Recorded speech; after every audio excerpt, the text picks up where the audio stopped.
Question 7 of real numbers है. Find the smallest number which when increased by 17 is exactly divisible by both 520 and 468. हमें question में कह रहा है कि हमें वो स्मॉलेस्ट नंबर फाइंड करना है जिसे जब हम 17 इंक्रीज करते हैं तो वो दोनों नंबर यानी 520 और 468 से डिविजिबल होता है. तो अगर कोई नंबर जो है वो 520 और 468 से डिविजिबल है तो वो नंबर जो है वो दोनों के एलसीएम से भी डिविजिबल होगा. तो सबसे पहले इस क्वेश्चन को सॉल्व करने के लिए हम क्या फाइंड करेंगे, LCM of 520 and 468. So statement में हम लिखेंगे since the number divisible by both 520 and 468 so that number is also divisible by LCM of both numbers. Now we find LCM of 520 and 468. जब हम 520 का प्राइम फैक्टर्स निकालेंगे तो हमें क्या मिलेगा, 520 equal to 2 cube multiply 5 multiply 13.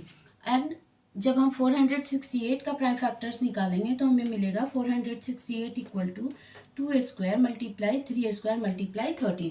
अब हम क्या फाइंड करेंगे, 520 और 468 का एलसीएम फाइंड करेंगे. तो हमें एलसीएम फाइंड करते समय इस बात का ध्यान देना होता है कि जो कॉमन नंबर है उसके हम मैक्सिमम पावर को लेते हैं.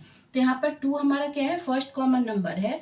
तो एलसीएम इक्वल टू हम क्या लिखेंगे, मैक्सिमम पावर यानी कि 2 क्यूब मल्टीप्लाई सेकेंड हमारा कॉमन नंबर क्या है 13. सो दोनों पे पावर क्या है 1. सो हम लिखेंगे मल्टीप्लाई 13 मल्टीप्लाई, अब हमारा कोई भी नंबर कॉमन नहीं है तो बचे हुए नंबर को अब हम लिख देंगे. So multiply 3 square multiply 5. सो एलसीएम हमारा क्या आ गया, 2 cube multiply 13 multiply 3 square multiply 5. इसे हम आगे लिख सकते हैं 8 मल्टीप्लाई 13 मल्टीप्लाई 9 मल्टीप्लाई 5. सो एलसीएम हमारा क्या आ गया 4680. अब हमें वो स्मॉलेस्ट नंबर फाइंड करना है जिसमें जब हम 17 इंक्रीज करते हैं तो वो 520 और 468 से डिविजिबल होता है. तो ऐसे नंबर को हम फाइंड करने के लिए क्या करेंगे, हम एलसीएम में से इंक्रीज नंबर को माइनस कर देंगे. सो हमारा रिक्वायर्ड स्मॉलेस्ट नंबर क्या हो जाएगा, 4680 माइनस 17 दैट इज 4600.